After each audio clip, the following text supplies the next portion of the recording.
के बाद राखी को ये बात मालूम हुई, ठीक है, शुरू में शी वॉज गुड कि ठीक है यू आर हेल्पिंग समवन, लेकिन एक टाइम के बाद शी स्टार्टेड ऑब्जेक्टिंग कि तुम अपना पैसा दूसरे को क्यों दे रहे हो। अब नीचे बैठ तो जाओ। आप देखोगे कि नवंबर 2022 के बाद आदिल ने पैसा देना बंद कर दिया था, बिकॉज इसका सारा इन्वेस्टमेंट राखी की तरफ डाइवर्ट हो गया था, जो भी अमाउंट था। उसके बाद लड़की ने जो कहा है वहाँ पे एफआईआर में कि 2 साल पहले ये सारा सो कॉल्ड इंसिडेंस हुआ था।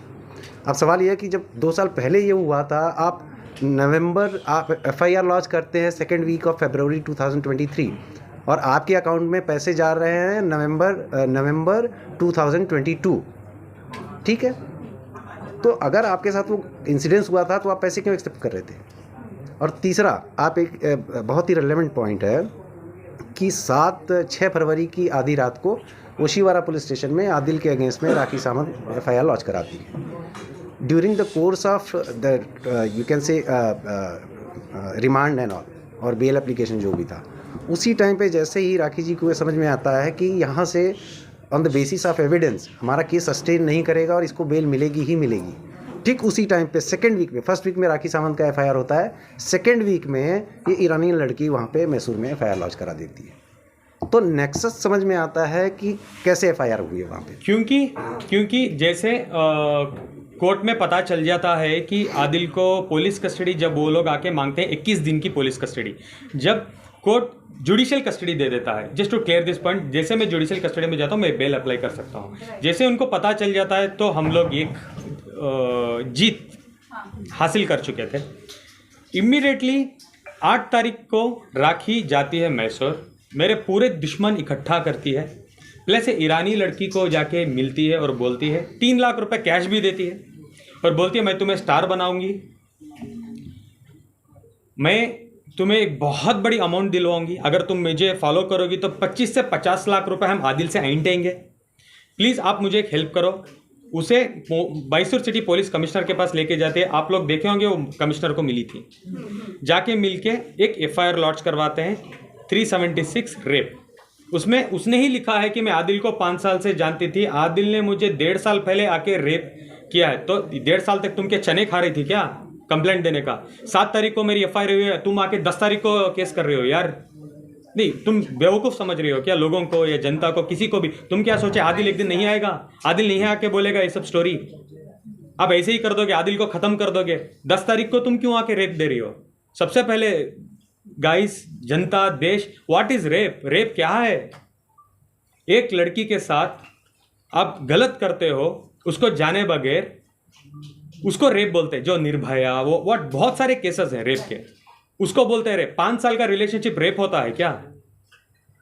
सॉरी, मैं थोड़ा गुस्सा हूं बिकॉज लड़की के साथ आपके रिलेशनशिप, एक सेकेंड, तो ये भी होता है कि इट इज ऑल्सो इम्पोर्टेंट। मैं 10 बार बोल रहा हूँ दोस्त है, अब दोबारा वही सवाल पूछ रहे हो। लेकिन आपने अभी रिलेशन का मतलब संबंध होता है, उसको वाइड एंगल में देखिए आप।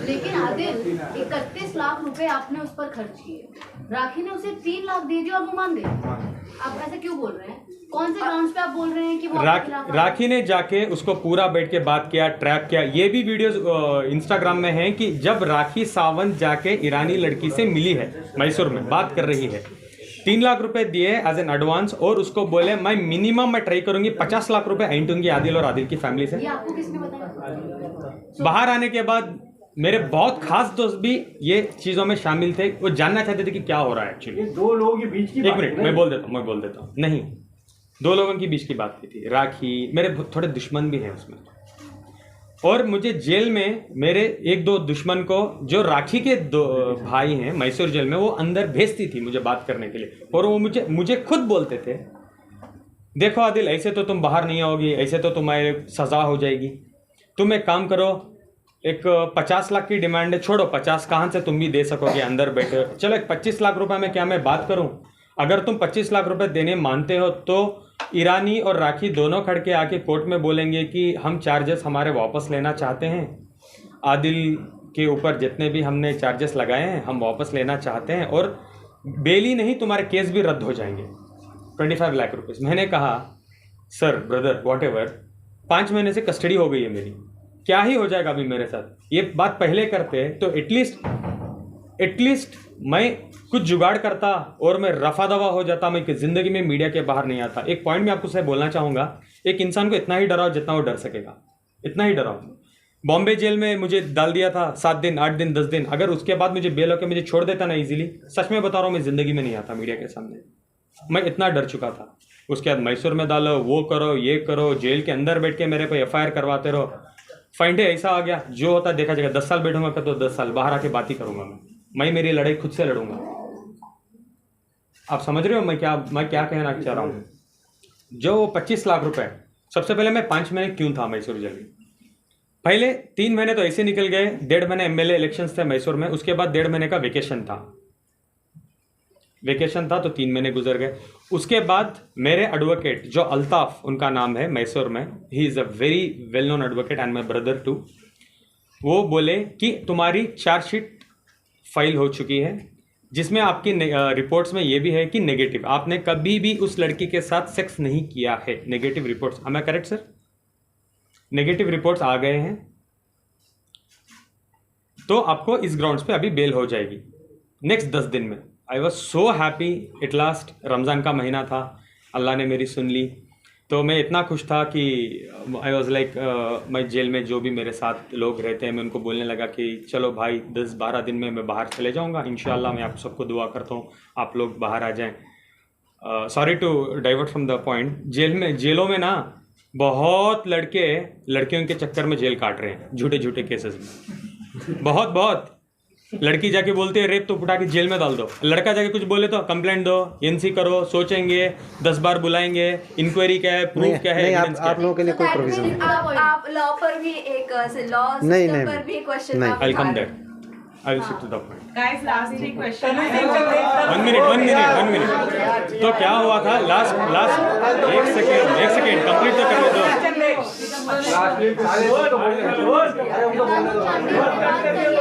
अब लास्ट 10 दिन थे मेरे, तो मेरे वकील बोले बहुत अच्छी बात है, अभी तुम्हारी बेल हो जाएगी, अब तुम बाहर आ जाओगे। तो वो हो रहा था।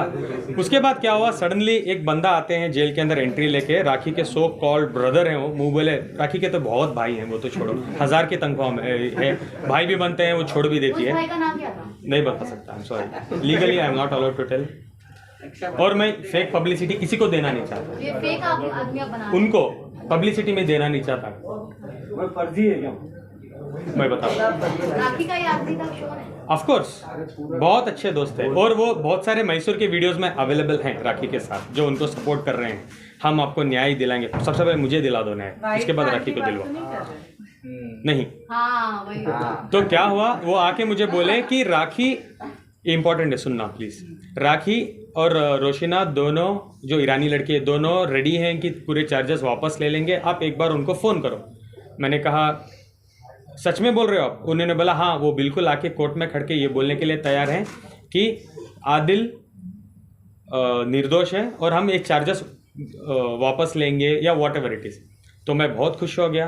मैंने वहाँ से सबसे पहले मेरे एडवोकेट को कॉल करके बोला क्या ये हो सकता है? उन्होंने बोला हाँ, अगर वो आके बेल के दिन में बोलते हैं तो हम बहुत अच्छा होगा, केस भी आपका रद्द करवा देंगे, हम ट्राई करेंगे कि रद्द हो जाए।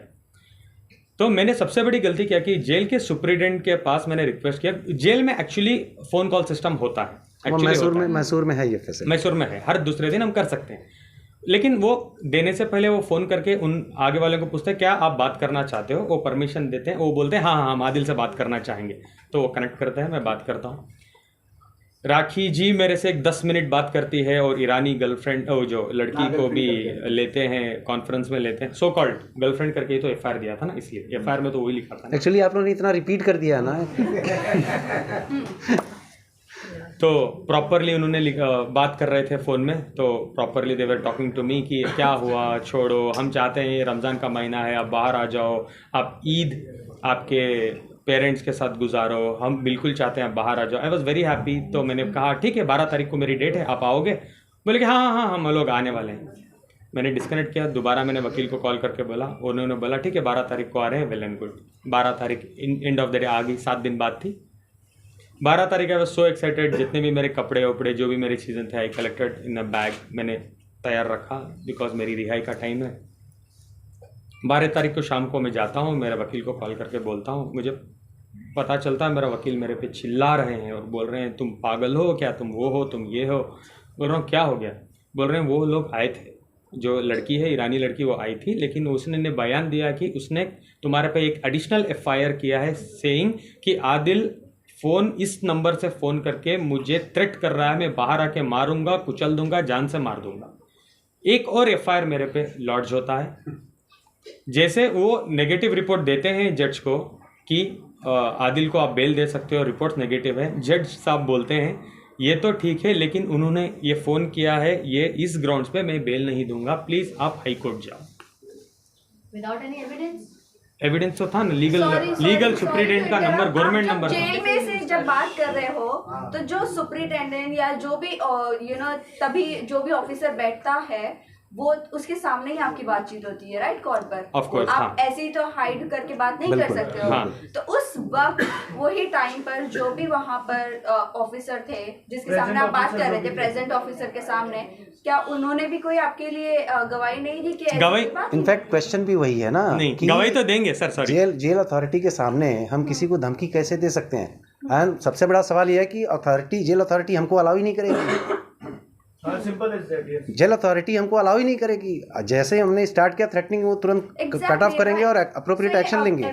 सो जेल अथॉरिटी ने अगर कोई, देखिए, अगर कोई लेडी आपको जो लॉ के प्रोविजंस हैं, प्रिंसिपल ऑफ लॉ, वो आपको पता है कि कोई भी लेडी अगर जाती है पुलिस स्टेशन में और कहती है कि ये अपराध हमारे साथ हुआ है, तो एटलीस्ट FIR हो ना हो लेकिन NC तो हो जाएगी। आज आप जाएंगे पुलिस स्टेशन में, NC हम अग्री कर सकते हैं, बट FIR सो व्हाटएवर। लेकिन कोर्ट में जब हम बेल एप्लीकेशन करते हैं तो इसका एक नेगेटिव इम्पैक्ट जाता है। कोर्ट बहुत डीप में नहीं जाता। आर्ग्यूमेंट, बेल एप्लीकेशन के आर्ग्यूमेंट के टाइम पे ये टेक्निकलिटीज़ में कोर्ट नहीं जाता है। वो प्राइमा फेसी ये थोड़ा सा अपने केस को डैमेज करता है और उनका पर्पस ही, ऑफिसर ने उसने अपने ओहदे का गलत इस्तेमाल नहीं किया, उसको जांच करनी चाहिए ना कि भाई धमकी कहाँ से दी गई है। देखिए क्या होता है ना कि बहुत सारे मैटर ऐसे हैं कि जांच करने के लिए राखी जी तो इतना सेंसेशन भी कर देती है कि वो जांच का पहले तो FIR ले लेगा, वो तो FIR होने से पहले आके मीडिया के साथ खड़ी हो जाती है, देखो मैं आदिल पे क्या कर रही हूँ, आदिल मुझे डांट रहा है, गाली दे रहा है, मार देगा। वो भी क्या करेंगे ऑफिसर्स? तो NC करने के बाद FIR क्यों किया? उन्होंने एक प्रॉपर नंबर दिया था, गवर्नमेंट का नंबर, सुप्रीटेंडेंट का नंबर दिया था और कहा था FIR। यही तो मैं बार बार बोल रहा हूँ, लड़कियों के लिए इतना अच्छा लॉ बना के रखा हुआ है हमारे संविधान में, पहले FIR इंक्वायरी। बट आधे मीडिया का सुना होगा ना, वो लोग ने कॉल तो कोई भी कर सकते हैं। अभी इन्वेस्टिगेशन उसकी चल रही है, वो केस भी मेरे पे रद्द हो जाएगा, बिकॉज अभी वो जो ऑफिसर को भी बुलवाएंगे, वो आके बोलेंगे कि नहीं आदिल ने कोई धमकी नहीं दी थी। ये सब इन्वेस्टिगेशन चल रहा है। अभी उन्होंने भी चार्जशीट मुझे लगता है 2 दिन पहले फाइल की है कि इसको जो B रिपोर्ट बोलते हैं, क्या सर उसको, B रिपोर्ट, बी समरी वो करने वाले हैं कि ये एक झूठा केस है।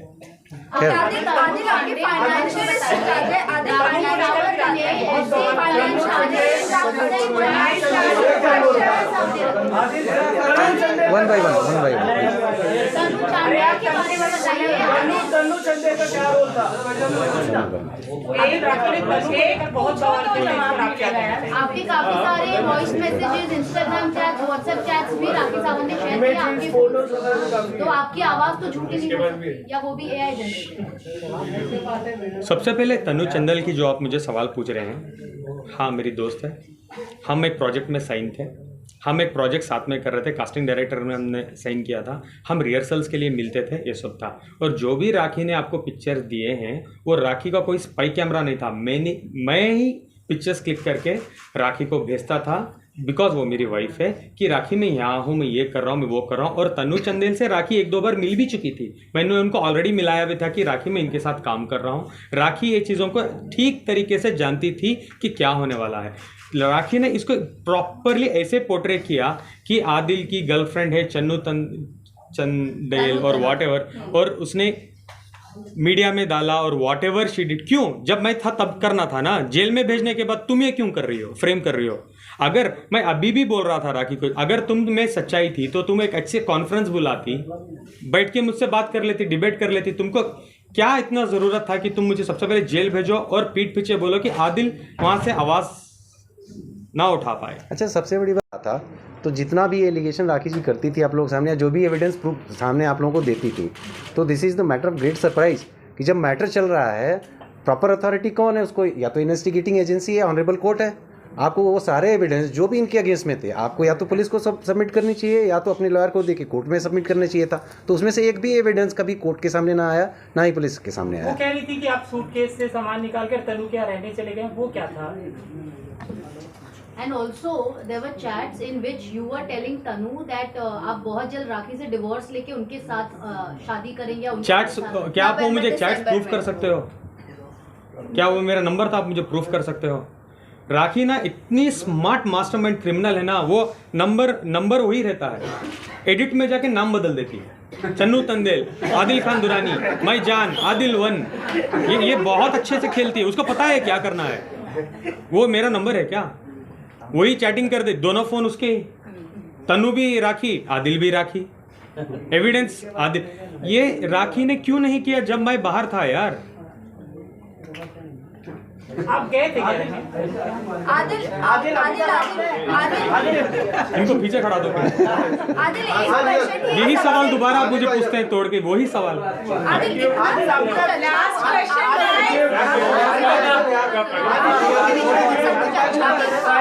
ऐसी क्या चीज हुई अभी तक जिसकी राखी ने आपके ऊपर इतने सारे एलिगेशन लगाए?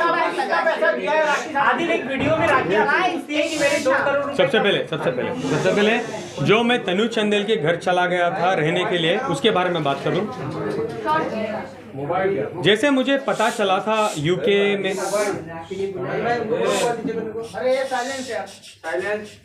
तो जाना चाहिए ना। जैसे राखी को पता चला था कि मेरे पास बहुत कुछ एविडेंसेस है, अभी मुझे पता चल गया है रितेश सिंह के बारे में एवरीथिंग। जब हमारा झगड़ा होता, राखी ने खुद मुझे मेरे कपड़े फेंके और बोले घर से गेट आउट हो जाओ। ये मेरे पास एविडेंस है, ये देखो राखी ने मेरे कपड़े फेंक दिए हैं घर के बाहर। ये आपने रिकॉर्ड किया है? ऑफ कोर्स मैंने नहीं, मैं पूरे वीडियोस दूंगा साधना, मैं आपको दूंगा। हाँ, ग्रुप में था।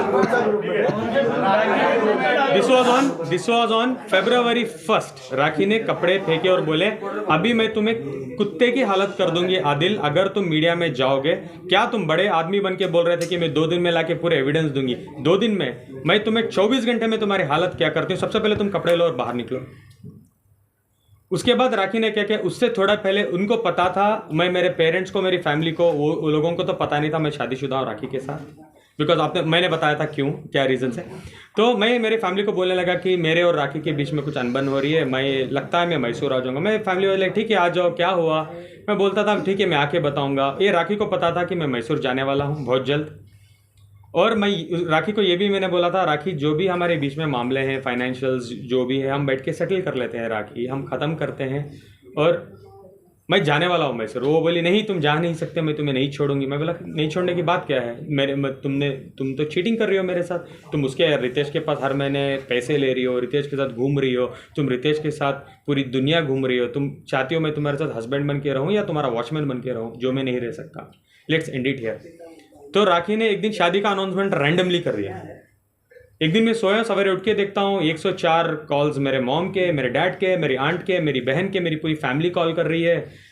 तो जब एक इंसान को ऐसे फ़ोन्स आते हैं, आप क्या समझते हो कि फैमिली में कुछ इंसिडेंट तो नहीं हो गया, तो इतने कॉल कर रहे हैं। सबसे पहले मैं मेरे मॉम को कॉल किया तो कॉल वेटिंग था, सेकंड आंट को किया तो कॉल वेटिंग था, थर्ड मेरे डैड को मैं यूजुअली बहुत डरता हूँ, ज़्यादा बात नहीं करता हूँ उनसे, तो मैंने नहीं किया। तो थर्ड 1-2-3 मिनट तो थे मेरे पास, आई ओपन इंस्टाग्राम, देखता हूँ तो बम्बार्ड हो चुका है Instagram, Adil is married to Rakhi Sawant, tags, वो ये एवरीथिंग। तो आपको पता होगा उस टाइम मैंने डिनाई कर दिया था for a short time, do you remember? नहीं, आई एम नॉट मैरिड। देखता हूँ घर में राखी नहीं है, राखी बाहर है। मैं जाके राखी को जाके मिलता हूँ, कहाँ हो? बोलती है वाई नॉट फिटनेस में नीचे हो, आ जाओ। मैं जाके जैसे राखी को मिलता हूँ, राखी का एक वर्ड था मुझे, बताती हूँ राखी सावंत अभी क्या है, डील करो। अभी तुम फैमिली के पीछे कुत्ते बनोगे या मेरे पीछे या पब्लिक के पीछे, अभी दिखाती हूँ मैं क्या चीज़ हूँ। अभी स्टार्ट होगा आदिल तुम्हारी ज़िंदगी। उसके बाद जैसे मेरी माँ ने कॉल किया, लिटरली मेरी फैमिली ने मुझे डिसोन कर दिया, बोला तुम इतने बड़े झूठे हो, तुम फ़ोन करके बोल रहे हो राखी के साथ मेरी नई जम रही आती, तुम हमारे एक लौटे परिवार के बेटे हो, तुमने शादी कर ली, खुद के पेरेंट्स को नहीं बोलना सही समझा, हमको नहीं इनवाइट किया, इतना बड़ा ज़िंदगी का डिसीजन तुम्हारी 27 ईयर्स की ज़िंदगी का हमारी एक अरमान होती है कि हम मरने से पहले हमारे बच्चे की शादी देखें, और तुमने शादी भी कर ली। और इस एक साल में तुम कितने बार मैसूर आ रहे हो, आपको एक बार भी नहीं लगा तन्हाई में कि मैं मेरी माँ को बता दूँ कि मैं शादीशुदा हूँ और कन्विंस कर लूँ, बेग करूँ, माँ से समझूँ, जो भी करूँ, झगड़ा करूँ, माँ को एटलीस्ट समझाऊँ कि मैं शादीशुदा हूँ। ये हालत मेरी मैसूर की हो चुकी थी। पूरी दुनिया मेरे पीछे, नेगेटिव कमेंट्स, गालियाँ, इतनी बड़ी बड़ी गालियाँ, मीडिया मेरे पीछे। उस दिन रात को राखी मेरे कपड़े भी फेंक देती है बाहर और बोलती है गेट आउट, तुम जाके मेरा और रितेश का प्रूफ करोगे, अभी देखो मैं तुम्हारे साथ क्या करती हूँ। Let me complete, don't ask me any question, I want to complete this. Rakhi की एक दोस्त है, so called friend, Rajshree madam, जिसको मैं घर के बाहर मेरे कपड़े सब कुछ मेरे कार में रख रहा हूँ। दुख में वो अच्छी दोस्त की तरह प्रिटेंड करती थी। मैंने उनको कॉल किया और बोला, राजश्री, मुझे तो राखी ने बर्बाद कर दिया है, अभी देखो मैं राखी के साथ क्या करता हूँ। और राखी रितेश से बात कर रही है, घूम रही, ये नहीं, मुझे ये भी पता है कि राखी रितेश के साथ शादीशुदा है, ये मुझे पता था। तब मेरे पास एक ही एविडेंस था, सारे नहीं थे, एक एविडेंस था मेरे पास। अभी जाके मैं मीडिया में बताऊंगा। मीडिया से पहले मैं कोर्ट जाऊंगा, क्योंकि मुझे मीडिया ट्रेल नहीं चाहिए, मैं लीगली जाऊंगा और राखी को अंदर करवा दूंगा। ये राजश्री मैडम कट करती है और उनको फ़ोन करके बोल देती है, राखी राखी राखी राखी राखी।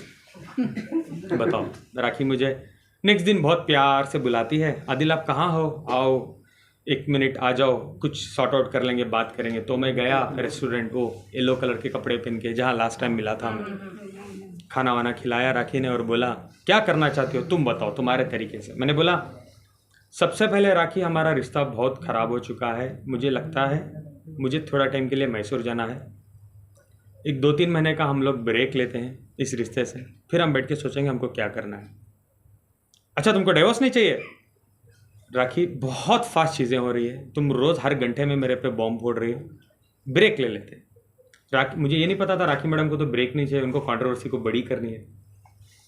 मैंने कहा राखी से, मैं जाना चाहता हूँ, राखी प्लीज़ मेरे पासपोर्ट, मेरी चेकबुक, साइन चेकबुक राखी के पास थी घर पे, मेरे बॉन्ड्स घर में थे, जैसे जो मेरे डॉक्यूमेंट मेरे वाइफ के पास रखता हूँ, मेरा पासपोर्ट। मैंने कहा, मेरी एक डायमंड रिंग थी, थोड़ा कैश 1,25,000 1,30,000 था, तो मैंने बोला थोड़ा कैश भी दे दो मुझे, मैं मैसूर जाना चाहती हूँ। वो बोली, रात थी 10 साढ़े 10 बजे, उस दिन रात में हम मिले थे। तो राखी बोली कि सवेरे आके लेके जाओ। मैं बोला, अब क्यों नहीं, 2 मिनट तो लगेंगे देने के लिए चीज़ें। बोली कि नहीं नहीं नहीं, सवेरे आ जाओ। अभी तुम ये बताओ, जाने से पहले तुम रितेश और मेरे बारे में कहीं कुछ बोलोगी तो नहीं?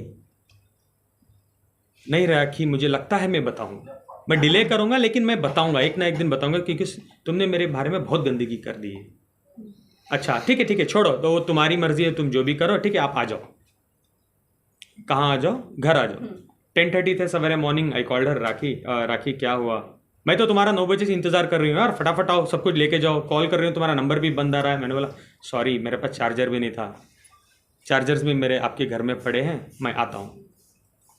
10:50 मैं घर पहुँचा, डोर खुला, देखा मेरे पूरी चीज़ें टेबल पे थे। मैं गया, मेरी चेकबुक सब देख रहा था, साइन चेक्स, मैं तो बोल रहा इतने सारे चेक्स मैंने साइन किए, ठीक है ओके, मैं सब कुछ ले रहा था। राखी मेरे पैर पे गिर गई, बोलने लगी सॉरी, मैंने रियलाइज़ किया इस 2 रातों में मैं आपके बिना जी नहीं सकती, मेरे से गलती हो गई, मुझे माफ़ कर दो, जो मैंने आपके साथ किया, मैंने रितेश के साथ भी जो भी किया, मुझे माफ़ कर दो। मैं मीडिया के सामने आके माफ़ी मांगने के लिए तैयार हूँ, दुनिया के सामने, सब कुछ ब्ला ब्ला ब्ला। 15 मिनट तक ड्रामा चलता रहा। इतना रो तो इतना रही थी, नाटक में तो फ्लोर भीग गया था। आई ऑल्सो बिलीव, ठीक है, मैं बोला ठीक है राखी अब बैठो, हम बात करते हैं। आई वेंट टू किचन, मैं पानी लाया और मैं पानी दिया। मैं तो घर भी नहीं था मेरे पास, 2 दिन से वो एक ही कपड़े में घूम रहा था मैं, वो येलो कलर का shirt. I can not forget that. मैंने बोला राखी आप पानी वानी पियो, बैठो, मैं तब तक नहा लूँ, मैं भी थोड़ा नहा लेता हूँ, अब रो मत। एक बेल रिंग होती है, टिंग टोंग। राखी भाग के जाती है, डोर खोलती है, पुलिस के पैर में गिर जाती है, बोलती हो क्यों इतना देर कर रहे हो, मुझे मार रहा है, मुझे पीट रहा है, मुझे बचा लो, मेरा मर्डर कर रहा है, चाकू लाने किचन गया है। मैं किचन में खड़ा हूँ, राखी को पानी देने के बाद मैं मेरे लिए एक गिलास पानी लाने के लिए गया हूँ। सीधा 17 ऑफिसर्स थे, 17 ऑफिसर्स आते हैं, मुझे अरेस्ट करते हैं, मुझे बोलते हैं चलो हमारे साथ ओशिवारा पुलिस स्टेशन। मैंने उस टाइम तो मैं कुछ नहीं पूछ पाया। जब हम ऑन द वे जा रहे थे पुलिस स्टेशन तो मैंने पूछा सर चार्जेस क्या हैं मेरे पे, क्यों मुझे लेके जा रहे हैं? तुम्हारे पे एफआईआर हुआ है रात में 3:30 बजे। राखी ने मुझे रात में मेरी चीज़ें नहीं दी, सवेरे का टाइम दिया, बिकॉज उस रात वो एफआईआर करना चाहती थी मेरे पे। राखी ने नहीं, उसके एक दिन पहले ही राखी ने कंप्लेंट कर दी थी, उसके बाद एफआईआर कन्वर्ट हुआ, मुझे अरेस्ट कर लिया गया। मैं गया, मैं बोला चार्जेस क्या है? उन्होंने बोला हाँ कुछ 420 फाइनेंशियल है, 4-5 धाराएँ लगी है, नो प्रॉब्लम, ये नोटिस पकड़ो आपका जो भी स्टेटमेंट आप दो और 6-6:30 बजे आप जा सकते हो, आप जा सकते हो। ये स्टेशन बेल ये होता है ना, सेक्शन 41 का नोटिस जो देते हैं 3 डेज का टाइम देते हैं अपना वर्क करने के लिए। जो नोटिस देते हैं, जो ये नोटिस भी दिया था मुझे। लेकिन आदिल आप बोल रहे हैं, let me finish this. Short में रखिए क्योंकि वो बोले लास्ट क्वेश्चन। आदिल भाई देयर आर मेनी क्वेश्चंस आना। No I am very much here, don't worry. तो क्या हुआ था, ये चीज़ें मैं आपको दे देता हूँ। नोटिस दिया और मैं बैठा था, तो एक पुलिस ऑफिसर आते 1-1.5 घंटे बाद बोलते हैं साला तेरी किस्मत बहुत कुत्ती किस्मत लेके तू आ गया। मैं बोला क्या हुआ? बोल रही है तेरी बीवी तो 377 के चार्जेस बना रही है तेरे पे। मैं बोला ठीक है, इसको भी आप छोड़ दोगे? नहीं इसको हम नहीं छोड़ सकते, तुम जेल जाओगे अभी। अरे मुझे अंदर बिठा के राखी एक और कंप्लेंट कर रही है कि 377 इसने मेरे पे ये भी किया है। मुझे अरेस्ट कर लिया गया उस टाइम में। हाँ अभी पूछिए। सुनने में आया कि पूरे केस बनाने में राखी सावंत पे